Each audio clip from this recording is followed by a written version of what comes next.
that's actually the first thing that I think we should talk about. And maybe I'll let you, like, you can kind of lead that off. Like, how do you think communication impacts an intimate relationship with your partner? I think, well, I don't know. It's hard to attain.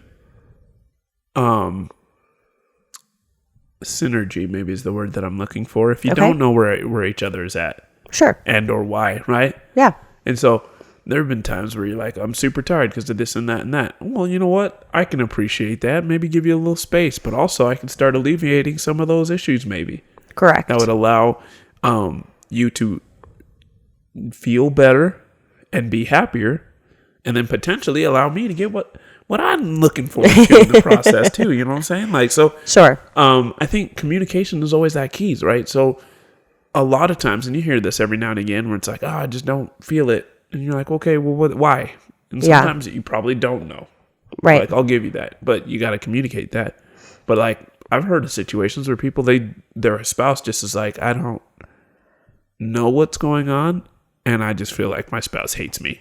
Yeah, no, absolutely. I think it's really hard because I do think that even though sometimes that's not like necessarily at the forefront of my priorities, there is a connection piece there, right? And so I will say, so when I was on bed rest, with Maya, I was on bed rest from 18 weeks on. It was a long time. It was incredibly long. And obviously there was like all of this like pent up frustration in our relationship to where Bedford like almost couldn't like cuddle me. He couldn't kiss me. Like, and he did his best, y'all. Hey, buenas noches. I don't. Pop, pop, pop. Like, good night, bro. He did his best. It wasn't like that. Darn near it was. He did his best. He really did. Like, he made sure that I felt comfortable and loved and appreciated and all of those things. But it was really difficult to have that like connection piece missing, especially when it was such a big part of our relationship. And what I will say is that it definitely made me feel, even though I knew 100% why, it made me feel like maybe he's not attracted to me. No. Like maybe like it made me, I had these like, you know, these like internal dialogues with myself where I was like, oh my gosh, is he just like not attracted to me? Like there's something wrong with me. He doesn't love me. All of those things, you know. Just trying to keep the baby alive. 100%. But what I'm saying is that for someone that is in a situation where it's not medically an issue and you're just constantly being turned down by your partner, I can totally see from a personal perspective why someone would be like, why though? Like, Is it me? Especially when you have a high drive, it's really hard to understand why somebody wouldn't. Like when you're like, listen, I could do it anytime, any day, anywhere. I stay ready. Yeah, like you say it and I'm there.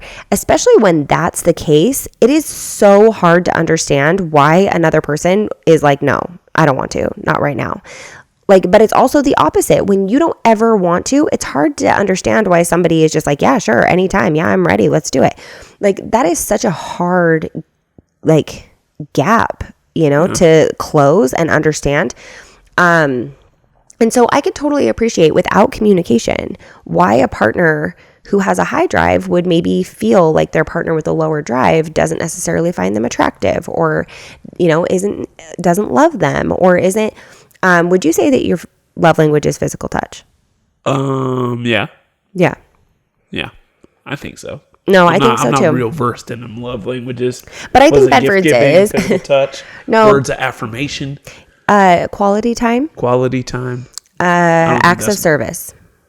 But I think that, you know, even outside of like a sexual relationship, Bedford is very like wants to hold hands, wants to cuddle, wants to he just wants to like hold me all the time. And I love that. Just so we're on the same page. I love that.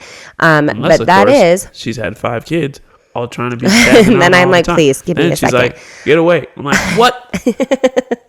What? How dare you? So I would say that your love language is physical touch. And so if that's not being fulfilled, right, and there's no communication there,